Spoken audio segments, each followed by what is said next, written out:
Escuchamos a continuación las palabras del rabino Jordán Raber de la comunidad Betel.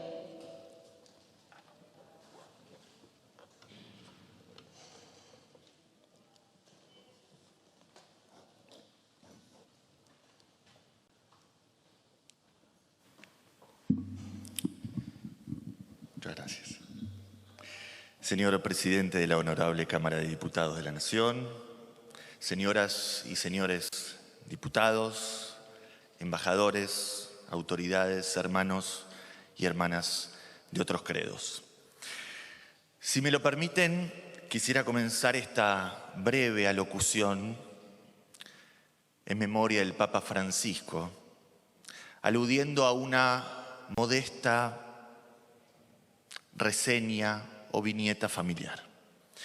Cuando mi bisabuelo, al igual que el de probablemente muchos de ustedes, se bajó del barco que lo trajo a la Argentina a mediados del siglo pasado, el funcionario que lo recibió en suelo nacional le preguntó naturalmente por su nombre para poder registrarlo.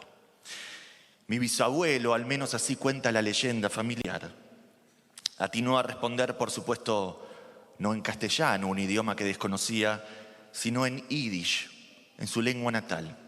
Y en yiddish dijo: mi nombre es Froim, o más fácil en hebreo, Efraim.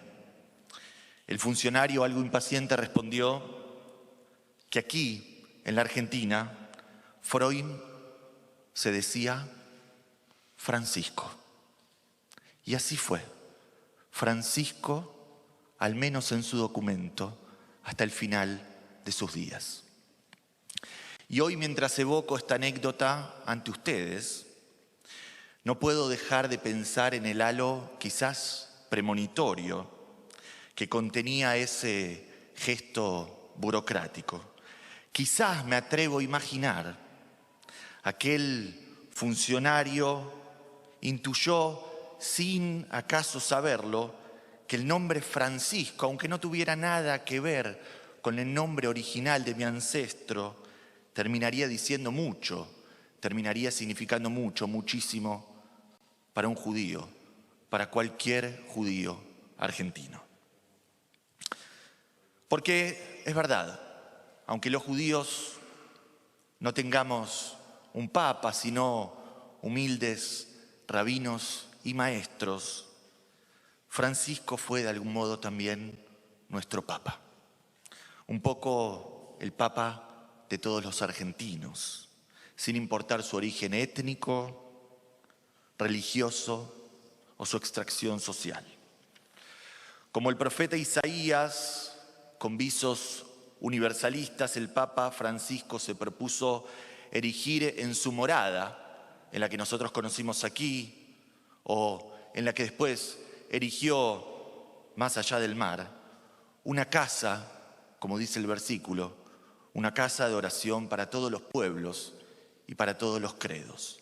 El Papa Francisco supo recibir a quienes se sentían urgidos por una pulsión existencial en el marco de cualquier tradición religiosa, o simplemente a quienes desde el dolor o el abatimiento veían en su figura la figura de un pastor capaz de devolverles un resabio de su propia dignidad humana.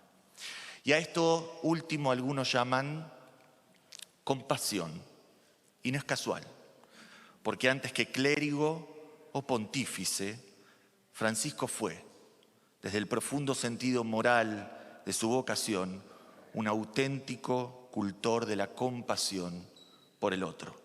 Y hablo del otro tal como nos lo enseñó él, tal como nos lo acaba de decir la diputada.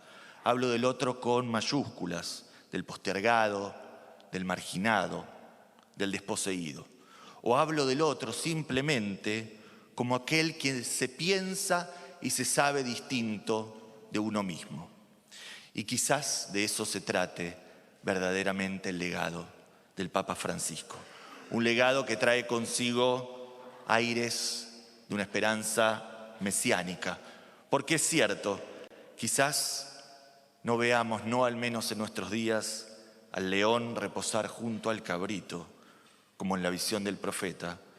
Pero acaso, si escuchamos sus enseñanzas, hoy eco del tiempo, podamos volver en nuestros días a sentarnos como sociedad en torno a una única mesa.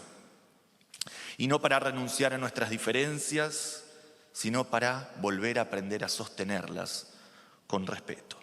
No para abdicar de nuestras convicciones, sino para ejercerlas sin violencia, sin diatribas, sin injurias, sin insultos, sino con compasión y con misericordia. Quiera el Dios de nuestros padres, como reza la ancestral bendición hebrea que me tomo la licencia de pronunciar ante ustedes en este contexto, el Dios de Efraín, que como dicen algunos, en castellano se dice Francisco, el Dios de Efraín y de Menashe, iluminarnos para que el legado del Papa Francisco permanezca grabado en nuestros corazones como una señal de diálogo, de humildad y de sensibilidad por el otro. Que su memoria sea una fuente de bendición, un faro, un recuerdo del lugar al que podemos aspirar y llegar todos los argentinos y argentinas con tan solo un poco de compasión y de generosidad. Muchas gracias.